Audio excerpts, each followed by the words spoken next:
A lot of Miami fans are looking at this matchup as an opportunity at payback or revenge from last year. But for Mario Cristobal and his Hurricanes, this is just a business trip.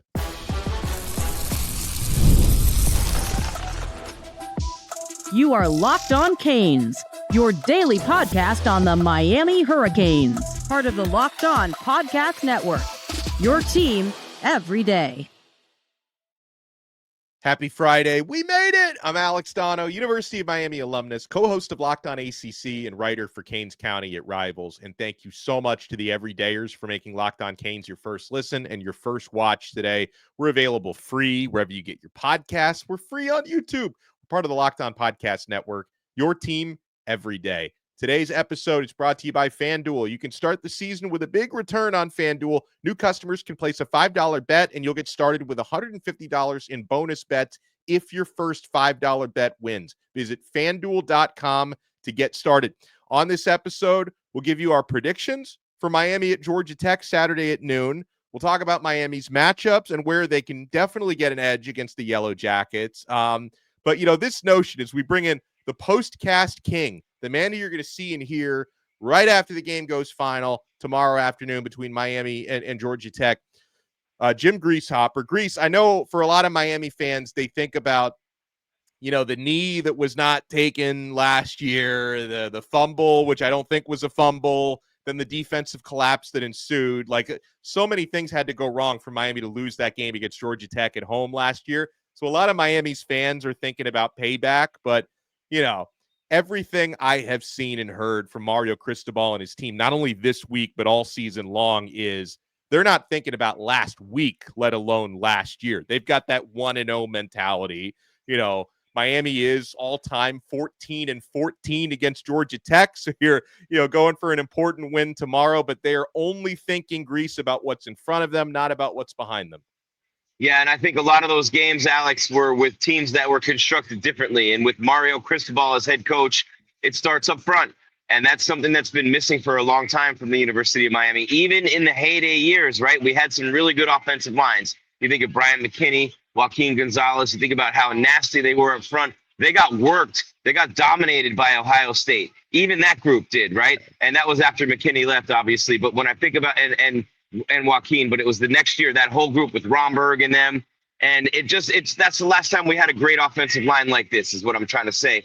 And with Mario Cristobal, when I think about what he's done, he's focused up front. He's an offensive lineman. So the reason Georgia Tech has had so much success against Miami teams in the past is because they were able to control the line of scrimmage. They're able to run the ball down our throats, right? And a lot of that, remember, Paul Johnson was there, and they ran that Navy running game with all that wishbone stuff, and they had huge games against us, right?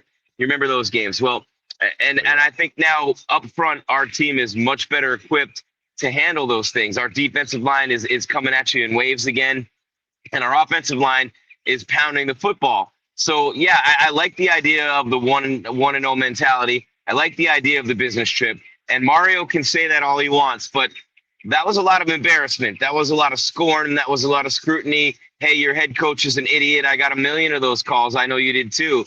And Mario, as we know, is a very good coach, a very good game management coach. But that was undeniably, in the national spotlight, a huge embarrassment for him. And then on top of it, you lose the game. Hey, you don't lose the game. No one even knows about it. It's a punchline for sure, but it's not like the story that it became. So when I think about Mario coming into this game, maybe he's not thinking about it, but he has a whole entire locker room full of players who would die for him, and that's on their minds right now. So they're coming into this game with a little extra oomph, a little extra focus, and all these people who say you're undefeated and getting ready to play for a national title, does that matter? Do you need extra focus? Yes, you always need a little bit of extra motivation. You always need a little bit of extra oomph. You always need a little bit of extra focus. And I think that, that moment last year, embarrassing as it was, and, Cristobal didn't want to talk about it this week, which I can understand because you're focusing on this year's team and this week's game. He did say after last year's game that, he regretted not taking the knee, that he should have taken the knee. And, I'll say the same thing that Shannon Dawson, Miami's OC, always says about Cam Ward this year, that it's not, you're going to make a mistake here and there, but it's how you respond from that, how you learn from that. And, Greece, I don't know if, I'm sure that not the knee that wasn't taken against Georgia Tech contributed to Cristobal putting more of an emphasis on game management, even having an assistant coach who's dedicated to those situations late in games. So as terrible as that moment was, that now becomes a piece of Cristobal's armor and something that's making him stronger as a head coach as a result of it.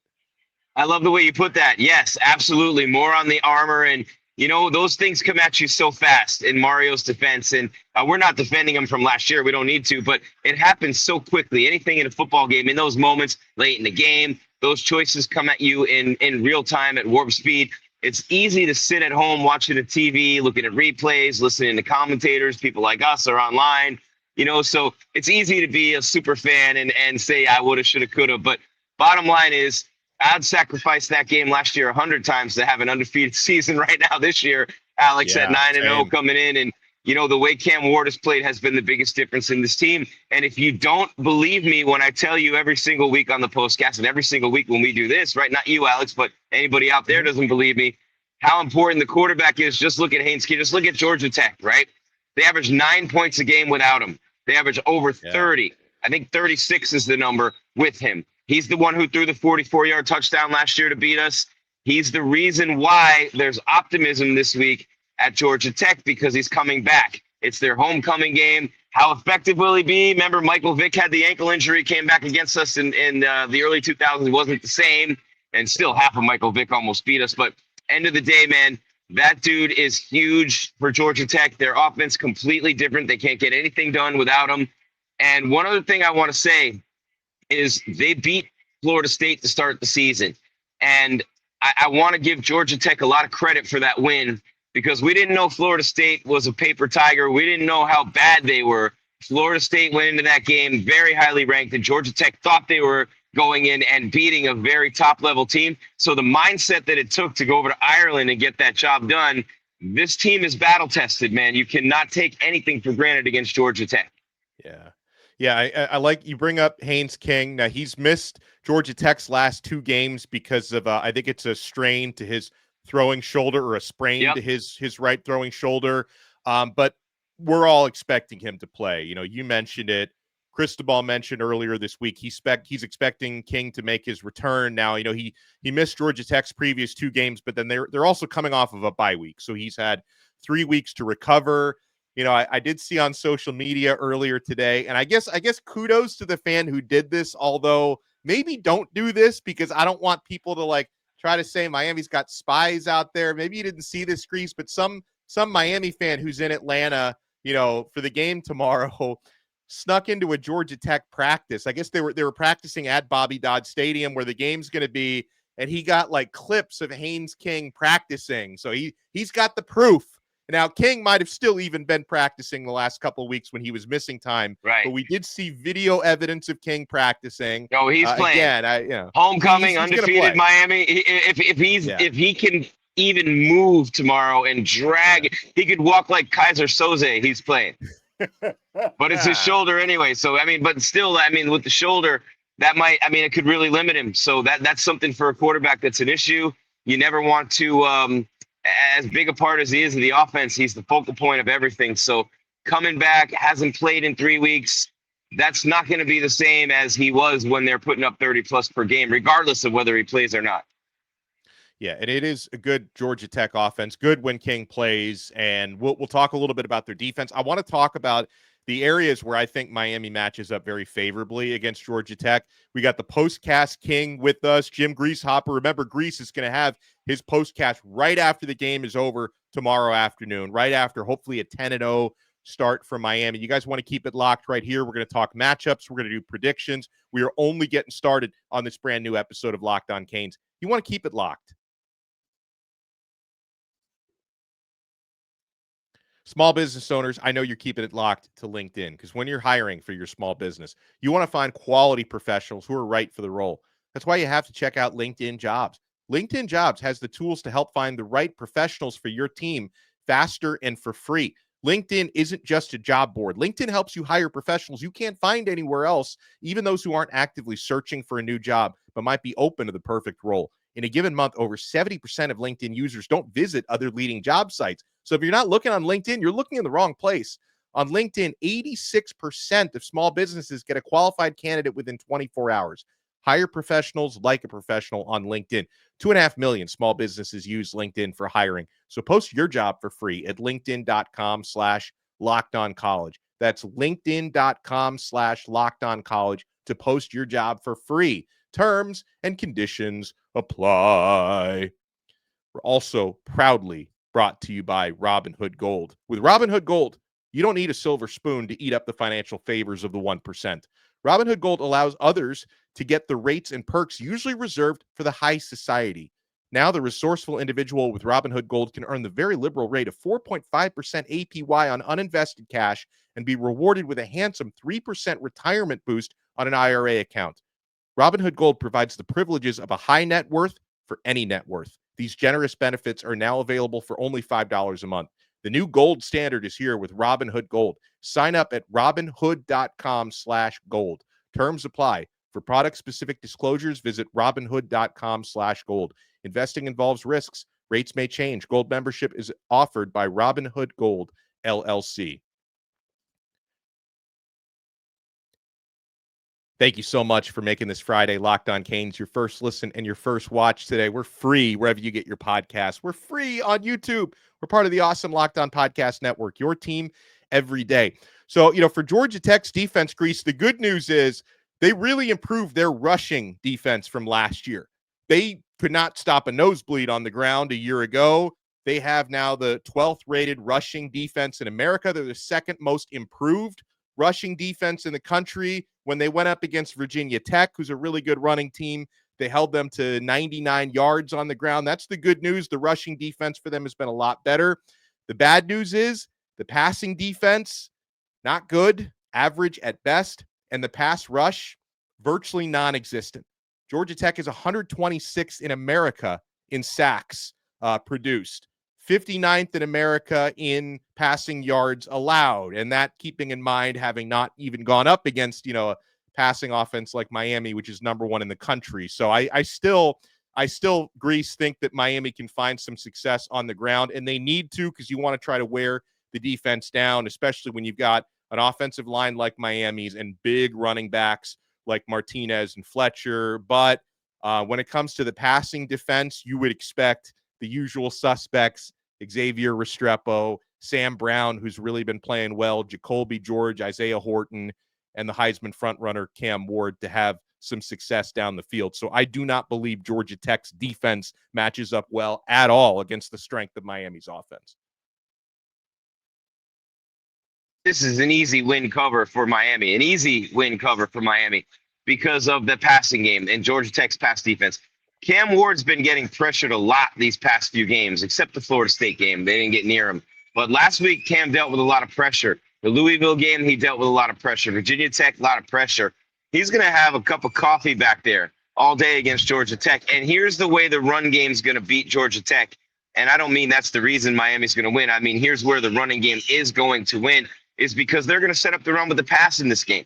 He's going to have all day to throw it. Those receivers get open all day long. I think all those guys you mentioned, Sam Brown, Jacoby George, Restrepo's Restrepo. He's number one, baby, number one on the list. You're talking passing guys like Reggie Wayne, Santana Moss, and Michael Irvin, right? Number one. That's a different kind of number one for Restrepo. I just want to make sure I point that out for all the haters out there. That's a different kind of number one. All right. Yeah. And then and just look at those guys celebrating him if you don't believe me. And props to all those guys for that. And props to the guys for coming back. They're coming back again, Alex. They're coming back. But I'll say this. Brown and George are becoming superstars, bro. Right in front of our Jacoby George becoming a superstar. That kid is balling out. Those catches he's making, absolutely unbelievable. So setting up the run with the pass is what we did earlier in the year, and really mainly just the pass. So Cam's fine if the running game doesn't produce a lot. He can still beat you by 20, 30 points. But I do believe we'll set up the run game, and I do believe this is where the revenge from last year comes in. This is where the revenge from last year's game where they didn't take a knee comes in, when they pound the ball down Georgia Tech's throat in the second half to secure the victory for a statement against a run defense that thinks it's good until tomorrow.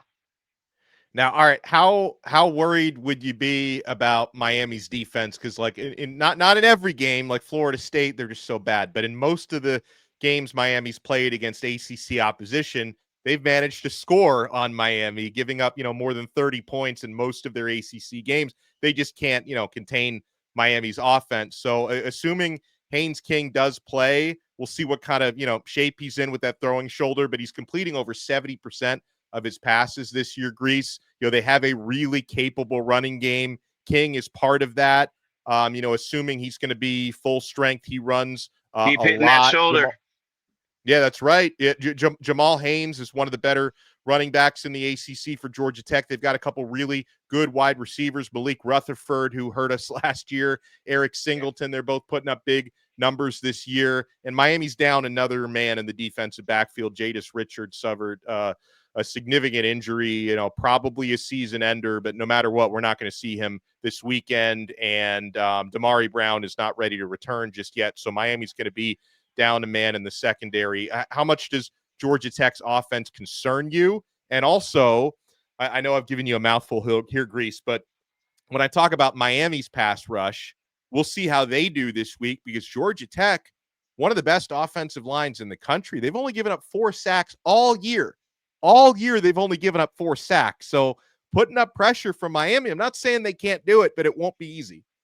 Let's match that number tomorrow. Let's double that, Alex. That's what I'm thinking. Yeah. The goal would be tomorrow to double that, to get 4. That's a big number to try to get 4, but they'll get a couple, I think, in this game. But the thing about it is you have to test the kid, right? You have to test Haynes King. You have to hit him early. You have to hit him hard. You have to hit him clean. You have to hit him legal, but you have to hit him hard. Make no mistake about it. You got to hit him hard. You got to go at that shoulder every legal way you can. He runs the ball, punish him. He stays in the pocket too long, punish him. He's rolling out, running around, trying to create room and make a play, punish him. Even when he gets it off, hit him. Even if you have to take a 15-yarder early in the game, hit him, hit him, hit him, hit him, hit him. That's what you need to do to beat them tomorrow because he's the only key that they have to victory. The only possible path to victory for Georgia Tech is for him to play and play amazing in the game tomorrow. So hit him, hit him, hit him, hit him, hit him, hit him, hit him. And I think they will. As far as the secondary, I think it's really been improved the last few weeks. Now, I'm not going to say that it's really good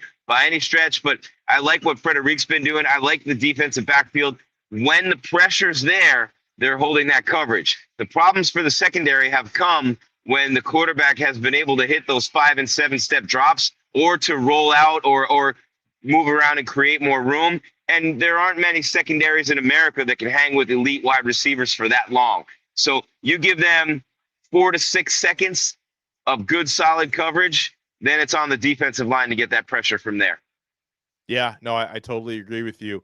All right, so when we come back, I want to get some predictions out here. I want to know, Grease mentioned something about covering earlier on. Let me pull up the latest spread here because it's thought it was 11 and a half maybe, right? Or 9 and a half. Yeah, even, 11 now. 11. Yeah. Okay. But Miami favored by 11. And again, like if they weren't expecting Haynes King to play, it would probably be closer to Miami around -20. So everyone's expecting Georgia Tech starting quarterback to play. We'll give you our predictions when we come back. My friends, we are not done yet right here on this brand new Friday episode of Locked On Canes. You want to keep it locked. And I know you're keeping it locked to FanDuel. You want to get all the action for this game? You go to America's #1 sportsbook, and that's FanDuel.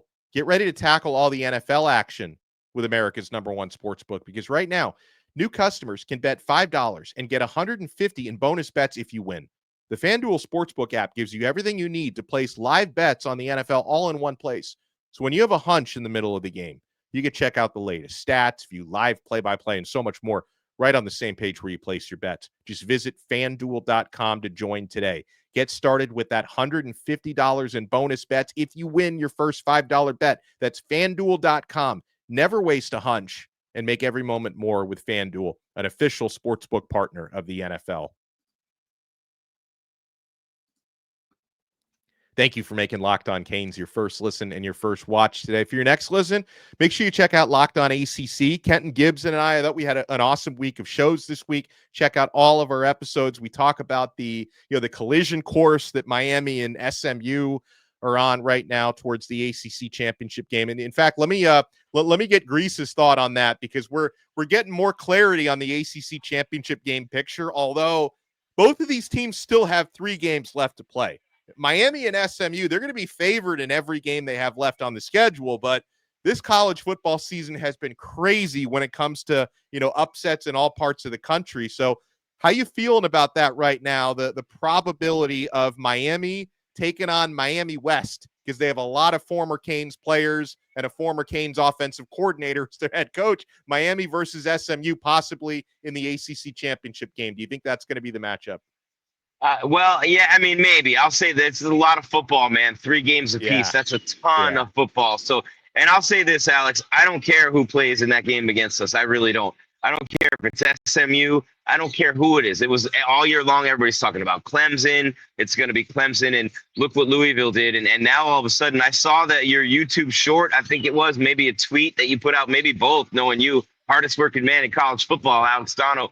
But you put it out and you said it. And it was literally, I wonder how that Miami win over Louisville looks now after what Louisville just did against Clemson, when everybody was basically jocking Clemson for that long. So, we see how quickly things can change, and SMU is not a proven football team, but dare I say neither are we at this point.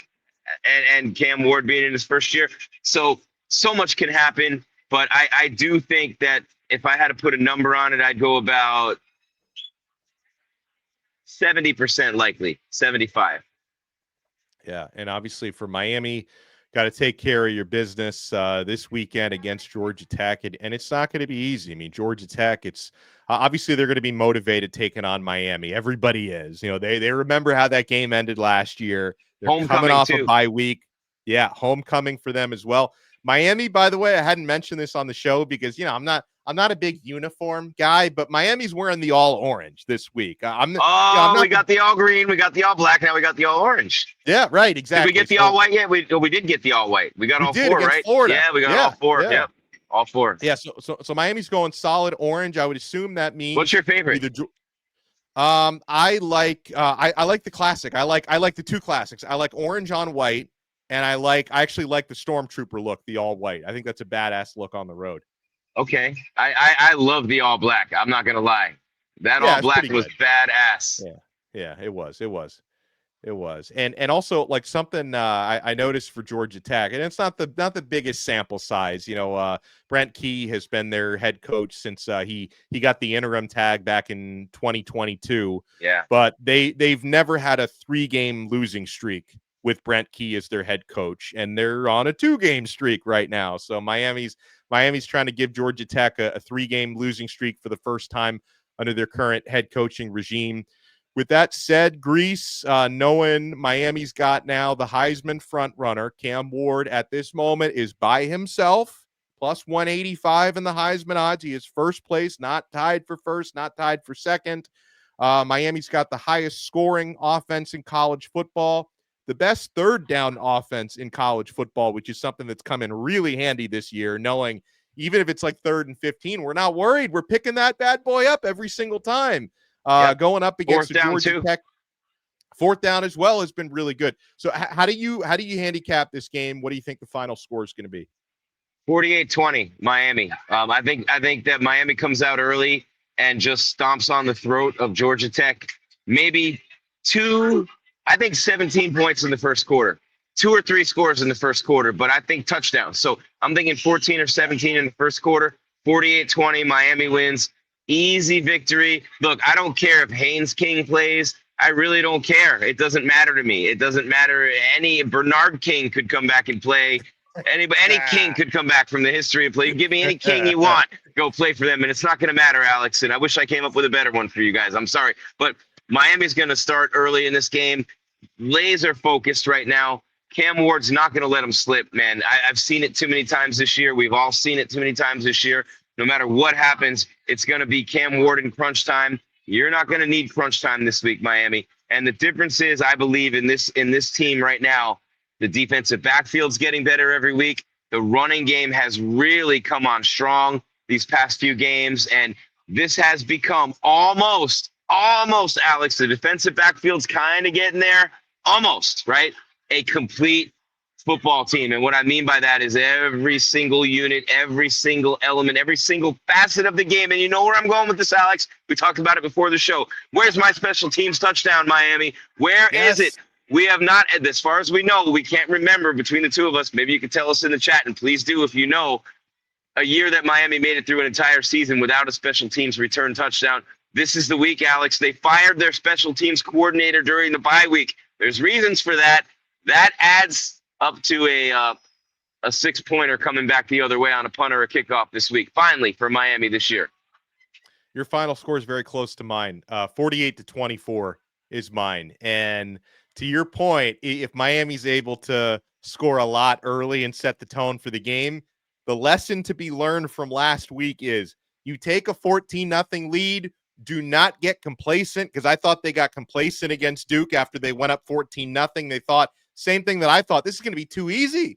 Duke's got nothing for us, and then they get complacent. They stop playing complimentary football. So if you go up early in this game, do not lose focus. Do not let your foot off the gas. But yeah, I'm going for a big Miami win as well, 48-24. I just think a lot of Georgia Tech's deficiencies just really match up poorly for them, and what Miami does really, really well, especially in the form of total offense and passing offense. So we're pretty much in concert with this one. Let's give Brent Key his first 3-game losing streak as head coach of the Georgia Tech Yellow Jackets, and let's do it on their homecoming. Why not? He is Jim Greasehopper. Call him Grease. He's going to have an awesome postcast coming up after Miami versus Georgia Tech. You can get that. It'll be available. The audio version will be available in the Locked On Canes feed. The video version, you're not going to miss it. It's going to be on the Locked On Podcast Network feed. Grease, thank you so much, and enjoy the game tomorrow. Thanks, Alex. Appreciate you, man. Yeah, we'll talk to everyone next time on another episode of Locked On Canes. We are part of the awesome Locked On Podcast Network, your team every day.